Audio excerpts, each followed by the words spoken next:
تفسیر دیکھیے، پارہ نمبر 7 ہے، سورۃ الانعام، آیت نمبر 71 سے۔ اعوذ باللہ من الشیطان الرجیم، قل اندعو من دون اللہ ما لا ينفعنا ولا يضرنا ونرد على آقابنا بعد إذ هدانا الله كالذي استهوته الشياطين في الأرض حيران له أصحاب يدعونه إلى الهدى ائتنا قل إن هدى الله هو الهدى وأمرنا لنسلم لرب العالمين وأن أقيموا الصلاة واتقوه وهو الذي إليه تحشرون۔ کہہ دیجئے کیا ہم اللہ کے سوا اس کو پکاریں جو نہ ہمیں نفع دے اور نہ ہمیں نقصان دے، اور ہم اپنی ایڑیوں پر پھیر دیے جائیں اس کے بعد کہ اللہ نے ہمیں ہدایت دی ہے، اس شخص کی طرح جسے شیطانوں نے زمین میں بہکا دیا اس حال میں کہ حیران ہے۔ اسی کے کچھ ساتھی ہیں جو اسے سیدھے راستے کی طرف بلا رہے ہیں کہ ہمارے پاس چلا آ۔ کہہ دیجئے بے شک اللہ کا بتایا ہوا راستہ ہی اصل راستہ ہے، اور ہمیں حکم دیا گیا ہے کہ ہم جہانوں کے رب کے فرما بردار بن جائیں، اور یہ کہ نماز قائم کرو اور اس سے ڈرو، اور وہی ہے جس کی طرف تم اکٹھے کیے جاؤ گے۔ جو آدمی توحید کی دعوت قبول کر لینے کے بعد پھر شرک میں مبتلا ہو جاتا ہے اور بتوں کی پوجا شروع کر دیتا ہے، اللہ تعالیٰ نے ایسے آدمی کی یہاں مثال بیان کی ہے۔ جیسے کوئی آدمی اپنے ساتھیوں کے ساتھ کسی صحرا سے گزر رہا ہو اور شیطانوں کے جنوں کے نرغے میں آ جائے جو اسے سیدھی راہ سے بھٹکا کر کسی اور طرف لے جائے، اور وہ حیران ہو، پریشان ہو، سمجھ نہ سکے کہ مجھے کیا کرنا چاہیے۔ اس کے ساتھی اسے پکار رہے ہوں کہ ہماری طرف آ جاؤ، سیدھا راستہ ادھر ہے،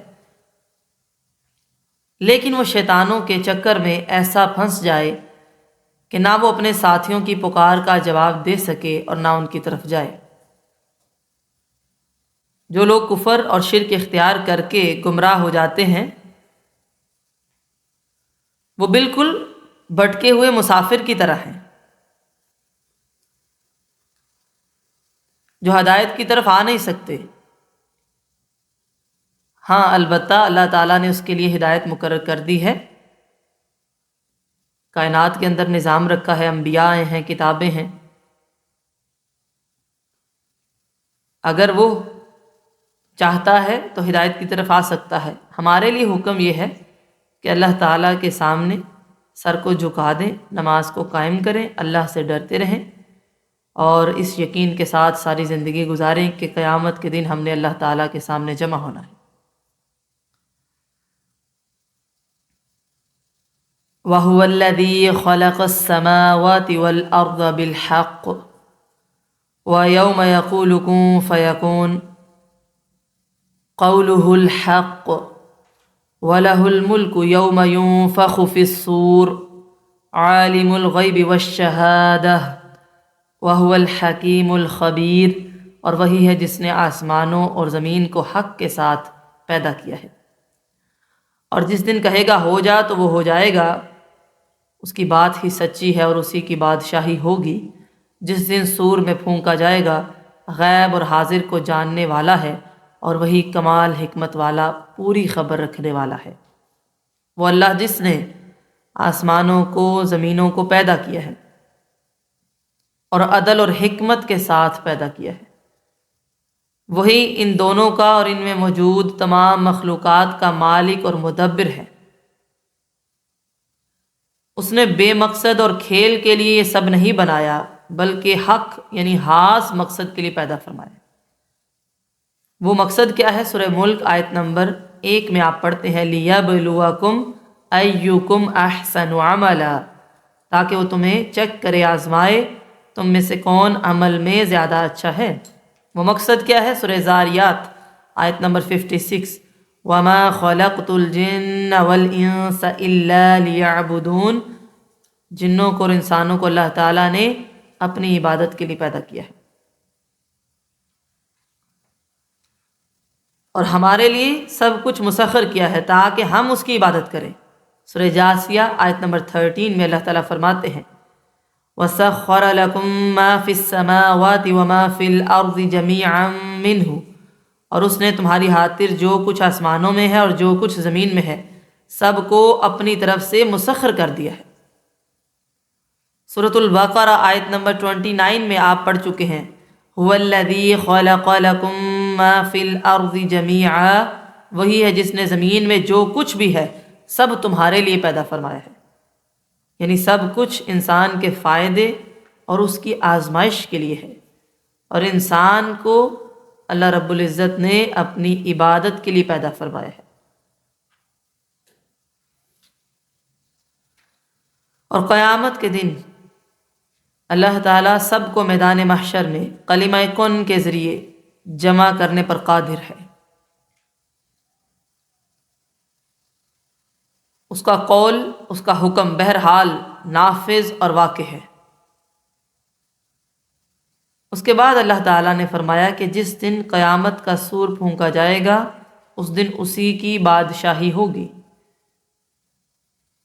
اور اپنے فرما بردار اور گناہ گار بندوں کے ساتھ ان کے اعمال کے مطابق وہ برتاؤ کرے گا۔ وہ دن آنا ہے وَلَهُ الْمُلْكُ يَوْمَ يُنفَخُ فِي الصُّورِ، جس دن سور میں پھونکا جائے گا اس دن بھی اسی کی بادشاہی ہوگی۔ دنیا میں مجازی طور پر جن کو بادشاہ کہا جاتا تھا ان کی مجازی بادشاہت بھی ختم ہو جائے گی، اور اللہ تعالیٰ فرمائے گا سورہ مؤمن آیت نمبر 16 میں اللہ تعالیٰ فرماتے ہیں لمن الملک اليوم للہ الواحد القہار، آج کس کی بادشاہی ہے؟ صرف اللہ کی جو ایک ہے، زبردست ہے۔ مالکی یوم الدین، اس کی تفسیر بھی آپ دیکھ سکتے ہیں۔ السور یہ کیا چیز ہے؟ حضرت عبداللہ بن عمر بیان کرتے ہیں کہ آپ صلی اللہ علیہ وسلم کے پاس ایک اعرابی آیا، اس نے عرض کیا اللہ کے رسول سور کیا ہے؟ تو آپ صلی اللہ علیہ وسلم نے فرمایا اس سے مراد وہ سینگ ہے جس میں پھونکا جائے گا۔ یہ مسند احمد کی روایت ہے۔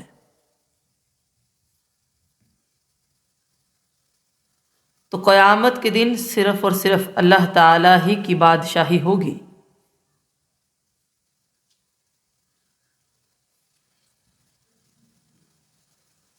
جس طرح سورہ مدثر میں اللہ تعالیٰ فرماتے ہیں آیت نمبر 8 اور 9 میں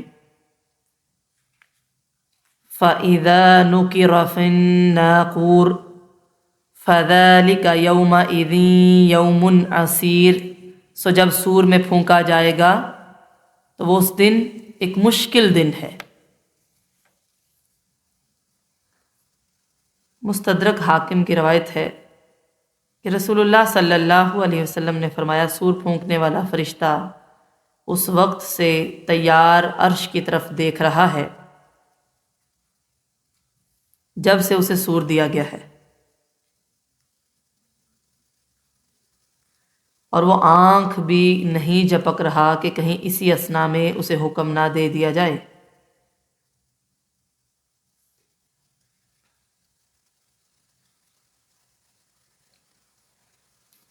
اسی کی بادشاہی ہوگی جس دن سور میں پھونکا جائے گا۔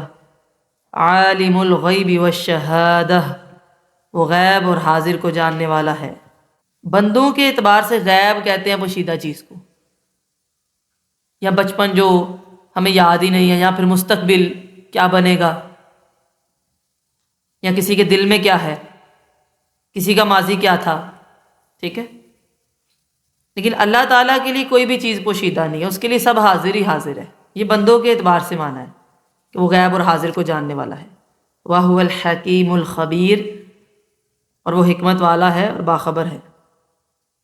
یعنی جو رب یہ صفات رکھتا ہے وہی اس لائق ہے کہ تم اس کی فرما برداری اختیار کرو، اس کے بندے بن کر رہو اور سمجھو کہ تمہیں اللہ کے حضور پیش ہونا ہے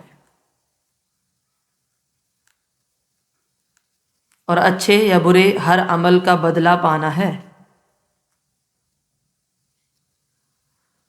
وَإِذْ قَالَ إِبْرَاهِيمُ لِأَبِيهِ آزَرَ أَتَتَّخِذُ أَصْنَامًا آلِهَةً إِنِّي أَرَاكَ وَقَوْمَكَ فِي ضَلَالٍ مُبِينٍ۔ اور جب ابراہیم علیہ السلام نے اپنے باپ آزر سے کہا کیا تو بتوں کو معبود بناتا ہے، بے شک میں تجھے اور تیری قوم کو کھلی گمراہی میں دیکھتا ہوں۔ جو ہم نے پہلے آیات پڑھی ہیں اس سے معلوم ہوا کہ توحید حق ہے اور شرک باطل ہے۔ مشرکین مکہ کے جو غلط نظریات تھے، عقائد تھے، ان پر تنقید کی گئی ہے۔ شرک کے رد کے لیے ابراہیم علیہ السلام کا قصہ بطور تائید بیان کیا جا رہا ہے کہ وہ توحید کے سب سے بڑے داعی اور شرک سے بیزار تھے، اور مسلمانوں کو سمجھایا جا رہا ہے کہ دیکھو انہوں نے کس طرح قوم سے علیحدگی اختیار کی۔ مشرکین مکہ ابراہیم علیہ السلام کے دین پر ہونے کے دعوے دار تھے، اور جب ابراہیم علیہ السلام موحد تھے تو اب شرک کے جواز پر تمہارے پاس کیا دلیل رہ جاتی ہے؟ تو اللہ تعالیٰ نے یہ ایک قصہ بیان کیا کہ جب ابراہیم علیہ السلام نے اپنے باپ آزر سے کہا کیا تو بتوں کو معبود بناتا ہے، یعنی سوال کیا۔ ابراہیم علیہ السلام نے اپنے باپ کو جو واعظ اور نصیحت فرمائی اور توحید کی دعوت دی، اس کا ذکر مختلف مقامات پر آیا ہے، جیسے سورہ مریم آیت نمبر 41 سے 48 میں بھی آیا ہے۔ آپ یہ ساری آیات لکھ سکتے ہیں، اس میں اللہ تعالیٰ فرماتے ہیں وَاذْكُرْ فِي الْكِتَابِ إِبْرَاهِيمَ إِنَّهُ كَانَ صِدِّيقًا نَبِيًّا، اور اس کتاب میں ابراہیم علیہ السلام کا ذکر کیجئے، بے شک وہ بہت سچے تھے اور نبی تھے۔ اذ قال لأبيه يا أبت لم تعبد ما لا يسمع ولا يبصر ولا يغني عنك شيئا، جب اس نے اپنے باپ سے کہا کہ اے میرے پیارے ابا جان، یا ابتی، یہ بڑا خوبصورت انداز تھا دعوت دینے کا، آپ اس چیز کی عبادت کیوں کرتے ہیں جو نہ سن سکتے ہیں، نہ دیکھتے ہیں، اور نہ آپ کے کچھ کام آتے ہیں، نہ آپ کی کوئی مدد کر سکتے ہیں۔ یا ابت انی قد جاءنی من العلم ما لم یأتک فاتبعنی اہدک صراطا سویا، اے میرے باپ بے شک میں یقیناً میرے پاس وہ علم آیا ہے جو تیرے پاس نہیں آیا، اس لیے میرے پیچھے چلو، میں تجھے سیدھے راستے پر لے جاؤں گا۔ یا ابتی لا تعبد الشیطان ان الشیطان کان للرحمن عصیا، اے میرے باپ شیطان کی عبادت نہ کرنا، کیوں؟ کیونکہ شیطان تو رحمان کا نافرمان ہے۔ پھر کہا یا ابتی، یہ پوائنٹس میں لکھ لیجئے گا، انی اخاف ان یمسک عذاب من الرحمن فتکون للشیطان ولیا، اے میرے ابا جان بے شک میں ڈرتا ہوں کہ تجھ پر رحمان کی طرف سے کوئی عذاب آ پڑے اور پھر تو شیطان کا ساتھی بن جائے۔ تو اس نے کہا کہ کیا تو میرے معبودوں سے بے رغبتی کرنے والا ہے؟ قال اراغب انت عن آلہتی یا ابراہیم، تو بے رغبتی اختیار کرنے والا ہے میرے معبودوں سے؟ اے ابراہیم اگر تو باز نہ آیا، لَإِن لَّمْ تَنْتَهِ لَأَرْجُمَنَّكَ وَاهْجُرْنِي مَلِيًّا، اگر تو نے یہ کام نہ چھوڑا میں ضرور تجھے سنگسار کر دوں گا، اور لہٰذا تو مجھے چھوڑ جا، اس حال میں کہ تو صحیح سلامت ہے اور یہاں سے چلا جا۔ قال سلام علیک، کہا آپ پر سلام ہو، لیکن چونکہ باپ ہے، سأستغفر لک ربی، میں اپنے رب سے تیرے لیے ضرور بخشش کی دعا کروں گا، انہ کان بی حفیہ، بے شک وہ ہمیشہ سے مجھ پر بہت مہربان ہے۔ اور ساتھ ہی کہا وَأَعْتَزِلُكُمْ وَمَا تَدْعُونَ مِن دُونِ اللَّهِ وَأَدْعُو رَبِّي عَسَىٰ أَلَّا أَكُونَ بِدُعَاءِ رَبِّي شَقِيًّا، اور میں تم سے اور ان چیزوں سے جنہیں تم اللہ کے سوا پکارتے ہو کنارہ کشی اختیار کرتا ہوں، اور اپنے رب کو پکارتا ہوں، امید ہے کہ میں اپنے رب کو پکارنے میں بے نصیب نہیں ہوں گا۔ یہ ان کی دعوت تھی، اس کو آپ نے پوائنٹس میں لکھ لینا ہے، جو اپنے والد کو انہوں نے دی تھی۔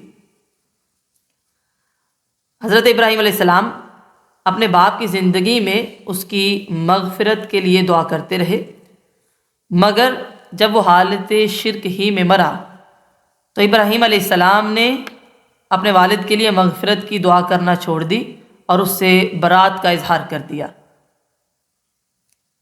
جیسا کہ اللہ تعالیٰ نے قرآن مجید میں فرمایا ہے سورہ التوبہ آیت نمبر 114 میں۔ اور ابراہیم علیہ السلام کا اپنے باپ کے لیے بخشش مانگنا نہیں تھا مگر اس وعدے کی وجہ سے جو اس نے اس سے کیا تھا۔ پھر جب اس پر واضح ہو گیا، کیا واضح ہو گیا؟ کہ بے شک وہ اللہ کا دشمن ہے، تو وہ اس سے بے تعلق ہو گیا۔ بے شک ابراہیم علیہ السلام یقیناً بہت نرم دل اور بہت بردبار تھے۔ اسی لیے رسول اللہ صلی اللہ علیہ وسلم نے فرمایا، ابراہیم علیہ السلام قیامت کے دن اپنے والد آزر سے ملیں گے اور آزر کے منہ پر سیاہی اور گرد و غبار ہوگا، تو ابراہیم علیہ السلام ان سے کہیں گے کہ میں نے دنیا میں تم سے نہیں کہا تھا کہ میری نافرمانی نہ کرو؟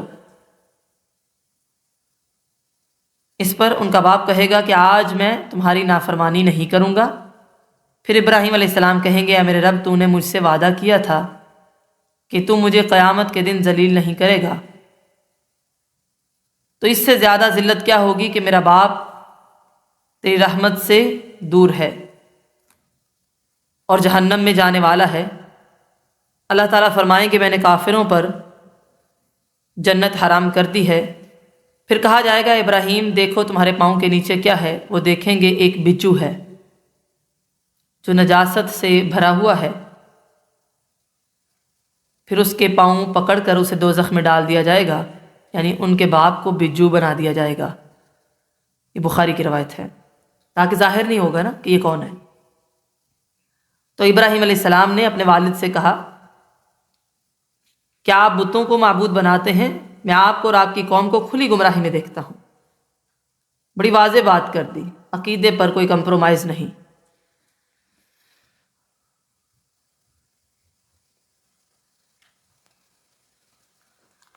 وَكَذَلِكَ نُرِي إِبْرَاهِيمَ مَلَكُوتَ السَّمَاوَاتِ وَالْأَرْضِ وَلِيَكُونَ مِنَ الْمُوقِنِينَ، اور اسی طرح ہم ابراہیم علیہ السلام کو آسمانوں اور زمین کی عظیم سلطنت دکھاتے تھے، اور تاکہ وہ کامل یقین والوں میں سے ہو جائیں۔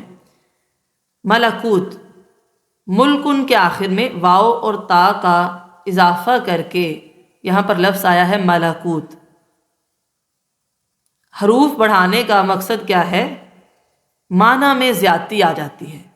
اب اس کا معنی کیا ہوا؟ عظیم سلطنت۔ مطلب یہ ہے کہ جیسے ہم نے پچھلی آیات میں شرک کی تردید کی ہے، اسی طرح ہم نے ابراہیم علیہ السلام کو آسمان و زمین کی عظیم سلطنت کا مشاہدہ کروایا، جس کے کئی مقاصد کے ساتھ ایک مقصد یہ بھی تھا کہ ان کو توحید کا آنکھوں دیکھا یقین حاصل ہو جائے۔ ان کو یہ مشاہدہ بھی کروایا کہ اللہ تعالیٰ مردوں کو کس طرح زندہ کرتا ہے، یعنی ہم نے ان کی نظر میں یہ واضح کر دیا کہ آسمانوں اور زمین کی تخلیق اللہ تعالیٰ کی وحدانیت کی کس طرح دلیل ہے۔ بادشاہی میں، تخلیق میں، پیدا کرنے میں، پالنے میں، رزق دینے میں وہ کس طرح وحدہ لا شریک ہے، اس کے سوا نہ کوئی اور معبود ہے نہ پروردگار۔ جیسا کہ اللہ تعالیٰ نے سورہ یونس آیت نمبر 101 میں فرمایا، قُلِ انظُرُوا ماذا فی السماوات والارض وما تغنی الآیات والنذر عن قوم لا یؤمنون، کہہ دیجئے تم دیکھو آسمانوں اور زمین میں کیا کچھ موجود ہے، اور نشانیاں اور ڈرانے والی چیزیں ان لوگوں کے کام نہیں آتی جو ایمان نہیں لاتے۔ اسی طرح سورہ سبا آیت نمبر 9 میں اللہ تعالیٰ فرماتے ہیں افلم یروا الی ما بین ایدیہم وما خلفہم من السماء والارض، تو کیا انہوں نے اس کی طرف نہیں دیکھا جو آسمان و زمین میں سے ان کے آگے ہے اور جو ان کے پیچھے ہے؟ ان نشأ نخسف بہم الارض، اگر ہم چاہیں انہیں زمین میں دنسا دیں۔ اللہ تعالیٰ کی قدرت اس قدر زیادہ ہے، کوئی بچا نہیں سکتا۔ او نسقط علیہم کسفا من السماء، یا ان پر آسمان سے کچھ ٹکڑے گرا دیں۔ ان فی ذلک لآیۃ لکل عبد منیب، یقیناً اس میں ہر رجوع کرنے والا بندہ جو ہے اس کے لیے ضرور ایک نشانی ہے۔ اب اللہ تعالیٰ نے وہ نشانیاں ان کو کیسے دکھائیں، مشاہدہ کیسے کروایا؟ ان کے اندر خود بھی ایک تحقیق تھی، جستجو تھی کہ میں صحیح دین تک پہنچ جاؤں، صحیح رب تک پہنچ جاؤں۔ فلما جن علیہ اللیل رأى کوکبا قال هذا ربی فلما افل قال لا احب الآفلین، تو جب اس پر رات چھا گئی اس نے ایک ستارہ دیکھا، کہنے لگا یہ میرا رب ہے۔ پھر جب وہ غروب ہو گیا تو اس نے کہا میں غروب ہونے والوں سے محبت نہیں کرتا، یعنی جو غروب ہو جائے وہ میرا رب نہیں ہو سکتا۔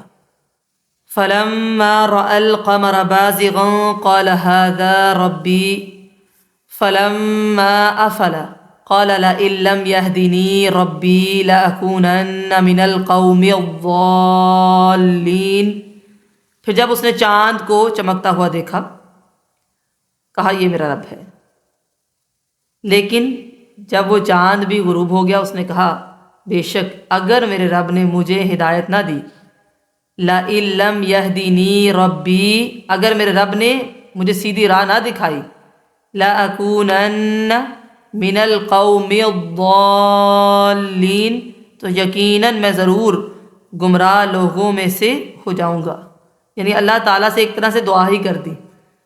اس کے بعد فلما رأى الشمس بازغة قال هذا ربي هذا أكبر فلما أفلت قال يا قوم إني بريء مما تشركون، پھر جب اس نے سورج کو چمکتا ہوا دیکھا کہا یہ میرا رب ہے، اور کہا یہ تو سب سے بڑا بھی نظر آتا ہے، یعنی سب سے بڑا ہے۔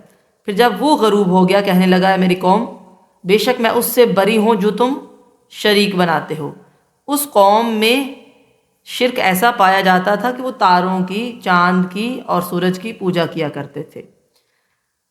تو ابراہیم علیہ السلام نے فرمایا انی وجہت وجہی للذی فطر السماوات والارض حنیفا وما انا من المشرکین، بے شک میں نے اپنا چہرہ اس کی طرف متوجہ کر لیا جس نے آسمانوں اور زمین کو پیدا کیا ہے۔ کیسے؟ حنیفا، یکسو ہو کر، وما انا من المشرکین، اور میں مشرکین میں سے نہیں ہوں۔ ابراہیم علیہ السلام کی قوم کئی معبودوں کی پوجا کرتی تھی، جن میں بت، سورج، چاند اور تارے بھی تھے، بلکہ بادشاہ بھی ان کا رب تھا۔ تو ابراہیم علیہ السلام نے ان سب چیزوں کے معبود نہ ہونے کے ایسے زبردست دلائل پیش کیے جن کا کوئی جواب ان کے پاس نہیں تھا۔ بتوں کے معبود نہ ہونے کو انہوں نے بت توڑ کر ثابت کر دیا۔ بادشاہ سے ایسی بات کہی، مدلل بات، دلیل والی، کہ وہ لاجواب ہو گیا۔ آپ نے پڑھا ہے نا پیچھے فَبُهِتَ الَّذِي كَفَرَ، حیران ہو گیا۔ یہاں آیات میں ان کا اپنی قوم کے ساتھ سورج، چاند اور ستاروں کے معبود نہ ہونے پر مناظرے کا ذکر ہے۔ چنانچہ ایک رات ابراہیم علیہ السلام نے ایک بہت چمکتا ہوا تارا دیکھ کر کہا یہ میرا رب ہے۔ یقیناً وہ لوگ ابراہیم علیہ السلام کی زبان سے یہ بات سن کر بہت خوش ہوئے ہوں گے، مگر یہ تو توحید کے منکروں کو گھیر کر مارنے کی عظیم تدبیر تھی۔ یعنی انہوں نے مفروضہ قائم کیا نا، دل نشین طریقے سے ان کو قائل کرنے کی کوشش کی۔ جب وہ غروب ہوا تو کہا میں ایسی چیزوں سے محبت نہیں کرتا جو غروب ہو جائے، پھر چاند کو اپنا رب کہا، وہ غروب ہوا تو کہا اگر اللہ نے مجھے ہدایت نہ دی تو یقیناً میں گمراہ ہو جاؤں گا۔ اس میں اس طرف اشارہ فرمایا کہ میں جس ہدایت پر ہوں وہ میری ذاتی سوچ اور فکر نہیں ہے، اور نہ ہی یہ میری ذاتی اور شخصی دعوت ہے، یہ میرے رب کی عنایت اور اسی کا احسان ہے، اور میں اسی کی طرف دعوت دیتا ہوں۔ سورج کو چمکتے ہوئے دیکھا اور کہا یہ سب سے بڑا ہے، یہ میرا رب ہے۔ قوم کو امید پیدا ہو گئی ہوگی کہ چلو ہمارے کسی معبود کو ماننے پر تو تیار ہوا، مگر سورج غروب ہونے کے بعد تمام معبودوں سے بیزاری کا اعلان کر دیا اور کہا زمین و آسمان کا معبود ایک ہی ہے جو معبود برحق ہے، اور وہ ہے اللہ تعالی، اور کہا میں تمہارے شریکوں سے ڈرتا نہیں ہوں، مجھے کوئی خوف نہیں ہے، صرف اللہ تعالی ہی نفع نقصان کا مالک ہے۔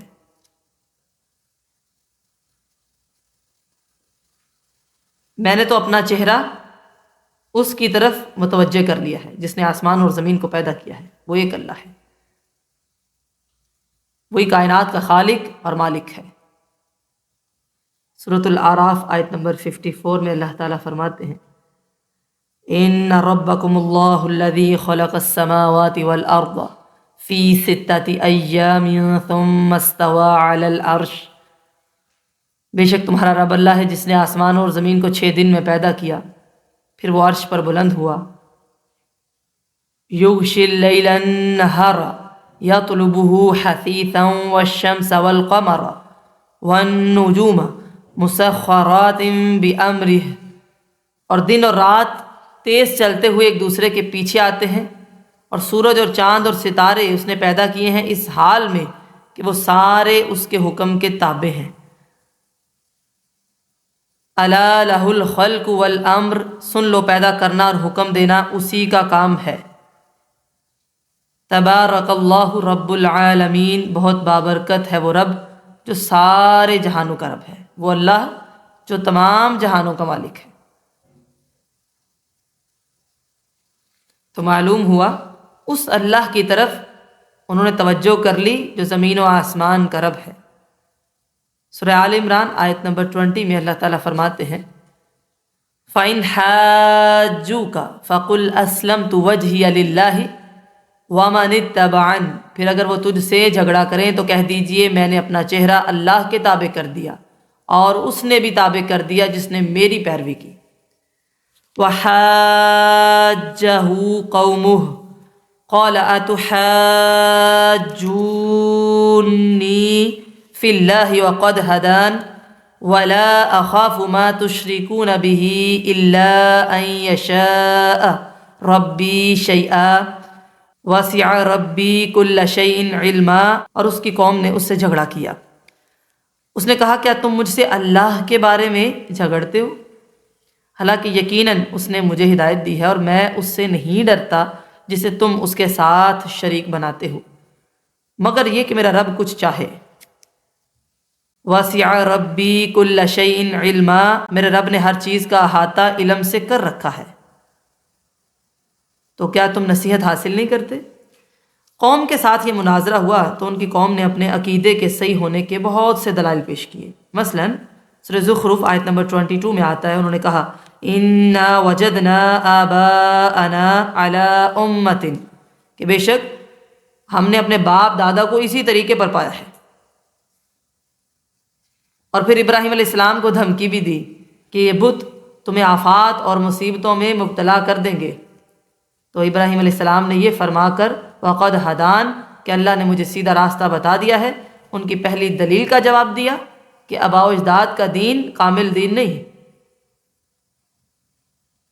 یقینی دلیل کے مقابلے میں تمہارے باپ دادا کا دین بے معنی ہے۔ اور جو انہوں نے دھمکی دی کہ ہمارے بت تمہیں برباد کر دیں گے، تو اس کے جواب میں فرمایا کہ پروردگار کی طرف سے کوئی تکلیف پہنچتی ہو تو وہی آ سکتی ہے، تمہارے یہ جھوٹے معبود میرا کچھ نہیں بگاڑ سکتے۔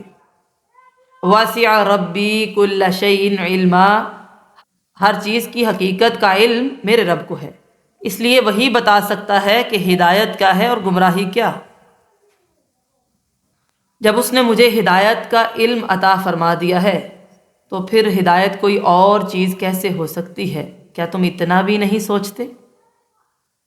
وَكَيْفَ أَخَافُ مَا أَشْرَكْتُمْ وَلَا تَخَافُونَ أَنَّكُمْ أَشْرَكْتُمْ بِاللَّهِ مَا لَمْ يُنَزِّلْ بِهِ عَلَيْكُمْ سُلْطَانًا فَأَيُّ الْفَرِيقَيْنِ أَحَقُّ بِالْأَمْنِ إِن كُنتُمْ تَعْلَمُونَ، اور میں اس سے کیسے ڈروں جسے تم نے شریک بنایا ہے، حالانکہ تم اس بات سے نہیں ڈرتے کہ بے شک تم نے اللہ کے ساتھ اس کو شریک بنایا ہے جس کی کوئی دلیل اللہ نے تم پر اتاری نہیں۔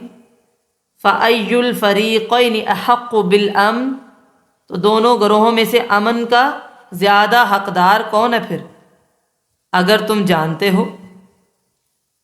یہ اوپر کی آیت میں دوسرے جواب کو مکمل کیا ہے، یعنی میں تمہارے ان معبودوں سے کیوں ڈروں جب کہ مجھے یقین یہ ہے کہ وہ مجھے نفع یا نقصان نہیں پہنچا سکتے۔ ڈرنا تو تمہیں چاہیے جو شرک کرتے ہو اور وہ کام کرتے ہو جس کی دلیل اللہ تعالیٰ نے آسمان سے اتاری ہی نہیں۔ سورہ شورى آیت نمبر 21 میں اللہ تعالیٰ فرماتے ہیں ام لہم شرکاء شرعوا لہم من الدین ما لم یأذن بہ اللہ، یا ان کے لیے کچھ ایسے شریک ہیں جنہوں نے ان کے لیے دین کا وہ طریقہ مقرر کیا ہے جس کی اللہ نے اجازت نہیں دی۔ یا پھر سورۃ النجم آیت نمبر 23 میں اللہ تعالیٰ فرماتے ہیں ان ہی الا اسماء سمیتموہا انتم وآباؤکم ما انزل اللہ بہا من سلطان، یہ بت چند ناموں کے سوا کچھ بھی نہیں ہے جو تم نے اور تمہارے باپ دادا نے رکھ لیے ہیں، ان کی کوئی دلیل اللہ نے نازل نہیں کی، لہٰذا شرک کی کوئی دلیل اللہ نے نازل نہیں کی ہوئی۔ تو دونوں گروہوں میں سے امن کا زیادہ حقدار کون ہے؟ ان کنتم تعلمون، اگر تم جانتے ہو۔ تو ہم دونوں میں سے کون امن یعنی بے خوف ہونے کا زیادہ حقدار ہے؟ کیا تم مشرکین جو بتوں کو نفع اور نقصان کا مالک سمجھتے ہو، یا ہم خالص توحید پرست جنہیں یہ اطمینان حاصل ہے کہ اللہ تعالیٰ نفع اور نقصان پر قادر ہے، اس کے سوا دنیا کی کوئی مردہ یا زندہ ہستی ہمارا ذرہ برابر بھی نقصان نہیں کر سکتی۔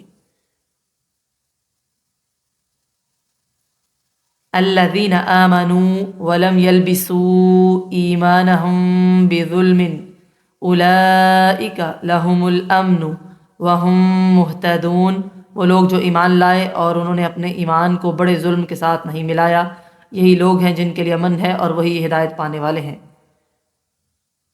یہ آیت اللہ تعالیٰ کا ارشاد بھی ہو سکتا ہے اور ابراہیم علیہ السلام کی بات کو مکمل کرنے والا حصہ بھی۔ بظلم تنوین آئی ہے، تنوین اکثر تنکیر کے لیے ہوتی ہے، اس سے لفظ عام ہو جاتا ہے اور اس کا ہر فرد اس میں شامل ہو جاتا ہے، جیسے اس آیت کریمہ میں بظلم کی تنوین کو تنکیر کے لیے لیں گے تو معنی یہ ہوگا وہ لوگ جو ایمان لائے اور انہوں نے اپنے ایمان کو کسی ظلم کے ساتھ نہیں ملایا۔ بعض اوقات تنوین دوسرے معانی کے لیے بھی ہو سکتی ہے، جن میں سے ایک معنی تعظیم بھی ہے، جس سے کوئی بڑا فرد مراد ہو سکتا ہے، جیسے اس آیت میں بظلم کی تنوین کو اگر تعظیم کے معنی میں لیا جائے تو معنی یہ ہوگا وہ لوگ جو ایمان لائے اور انہوں نے اپنے ایمان کو بہت بڑے ظلم کے ساتھ نہیں ملایا۔ ٹھیک ہے۔ حضرت عبداللہ ابن مسعود فرماتے ہیں کہ جب یہ آیت نازل ہوئی الذین آمنوا ولم یلبسوا ایمانہم بظلم، تو صحابہ کرام پر اس آیت کا مضمون شاق گزرا کہ ہم میں سے کون ہے جو ظلم نہیں کرتا، گناہ تو ہو جاتے ہیں۔ انہوں نے عرض کیا ہم میں سے کون ہے جس نے اپنے نفس پر کوئی ظلم یعنی گناہ نہیں کیا؟ تو آپ صلی اللہ علیہ وسلم نے فرمایا جو تم سمجھ رہے ہو وہ بات نہیں۔ کیا تم نے حکیم لقمان کا قول نہیں سنا جو وہ اپنے بیٹے سے کہہ رہے تھے ان الشرک لظلم عظیم، سورہ لقمان آیت نمبر 13، کہ بے شک شرک ظلم عظیم ہے، بخاری کی روایت ہے۔ آپ یہ دیکھیے کہ صحابہ کرام اہل زبان ہونے کے باوجود بظلم کی تنوین کو تنکیر کے لیے سمجھ کر پریشان ہو گئے کہ کون ہے جس نے کوئی گناہ نہ کیا ہو، تو آپ صلی اللہ علیہ وسلم نے لقمان کا قول ذکر کر کے انہیں بتایا کہ یہ تنوین تعظیم کے لیے ہے، نہ کہ تنکیر کے لیے۔ اور معنی یہ نہیں کہ کسی ظلم کے ساتھ نہیں ملایا، معنی یہ ہے کہ بہت بڑے ظلم کے ساتھ یعنی شرک کے ساتھ نہیں ملایا۔ اس سے صاف ظاہر ہوتا ہے کہ قرآن کو سمجھنے کے لیے صرف عربی زبان جاننا کافی نہیں، رسول اللہ صلی اللہ علیہ وسلم کی احادیث اور تفسیر بھی ضروری ہے۔ اس لیے قرآن کو حدیث کے بغیر سمجھنے کا دعویٰ کرنے والے لوگ صریح گمراہ ہے۔ بخاری کی روایت ہے، آپ صلی اللہ علیہ وسلم نے فرمایا، جو شخص اللہ سے اس حال میں ملے کہ اس نے اللہ کے ساتھ ذرا سا بھی شرک نہ کیا ہو تو وہ جنت میں داخل ہوگا۔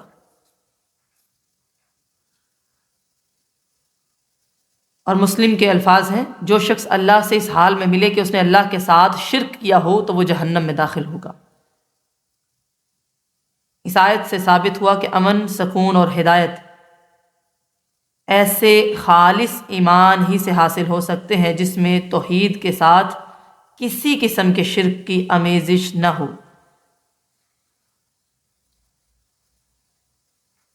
جو قوم خالص ایمان اور خالص توحید سے محروم اور کسی بھی قسم کے شرک میں مبتلا ہو، اسے کسی صورت امن، چین اور ہدایت نصیب نہیں ہو سکتی۔ افسوس یہ ہے کہ مسلمانوں نے خالص توحید کو چھوڑ دیا ہے اور شرک کی آمیزش اپنے عقائد میں کر لی ہے، جس کے نتیجے میں پورا عالم اسلام ذلت کا نشانہ بن گیا ہے۔ اب نہ ہی کہیں امن ہے نہ ہدایت۔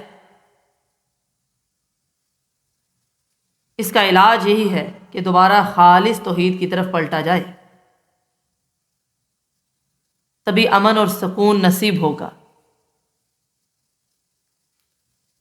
اللہ تعالیٰ کہنے اور سننے سے زیادہ عمل کی توفیق عطا فرمائے۔ سبحانک اللہم و بحمدک، نشہد ان لا الہ الا انت، نستغفرک و نتوب الیک۔